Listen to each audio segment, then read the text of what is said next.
Rose. It's not so much who is Little Rose, it's why is Little Rose.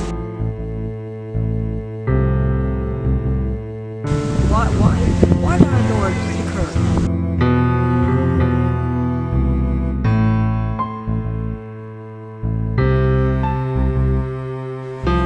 Little Rose Ferron is a in French stigmatisée.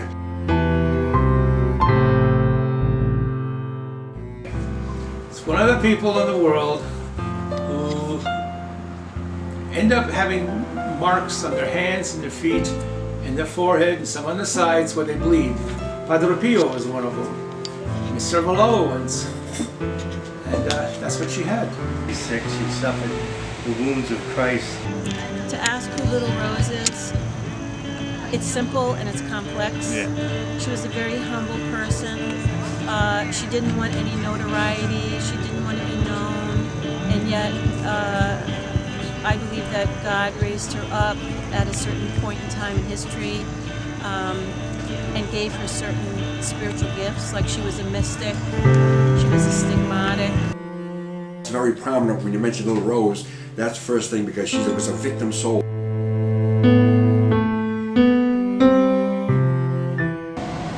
Victim soul meaning that she would take on the sufferings and pray for people that requested prayers from her.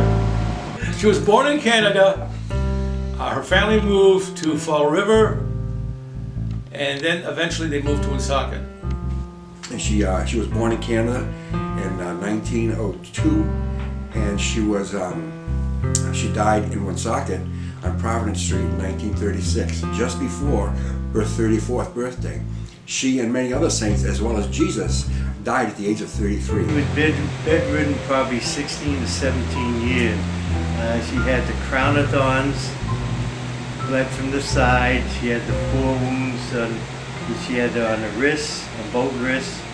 She had it in the bottom of her feet. And she suffered what they call a flagellation, which is like the whip marks. If you've seen the movie Passion, you probably know that's how she looked a lot of times. She was what they call a suffering soul, someone who participated in redemption that Jesus had done for us. A co-redemptress, like Our Lady, but in a smaller level.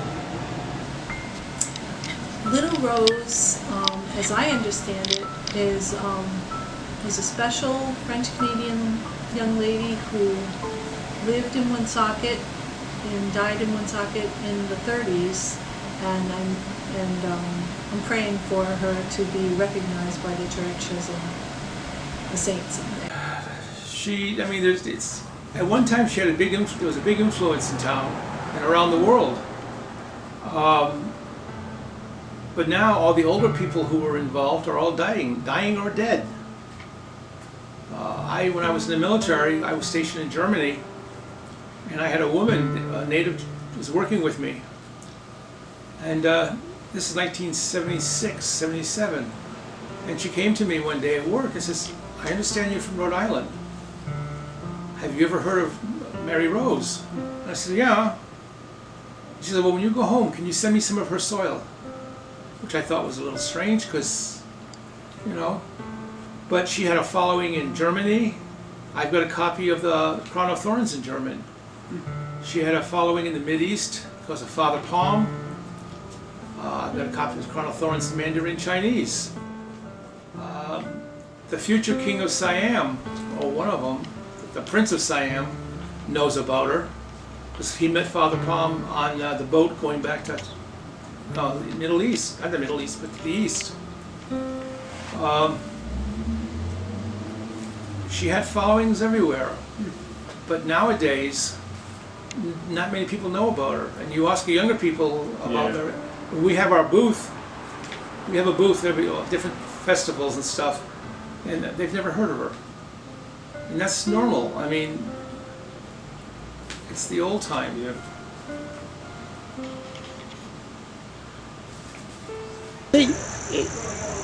Receiving all the signs of Jesus Christ, she was someone special, just like a Padre Pio, okay? in Italy. He was a monk. He had all the signs that she has. But there's a lot of people, even in Woonsocket, they don't know about Little Rose at all. They know nothing. But she never existed. But now, what I can see,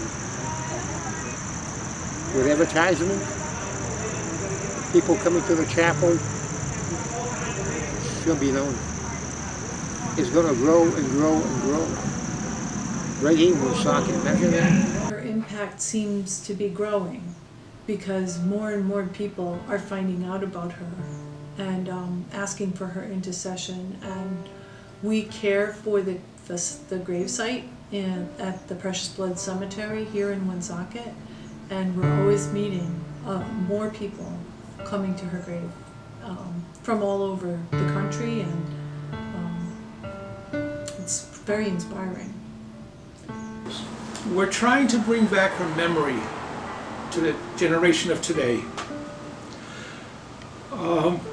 Nobody really, the young people don't know about her. Even some of the old people don't.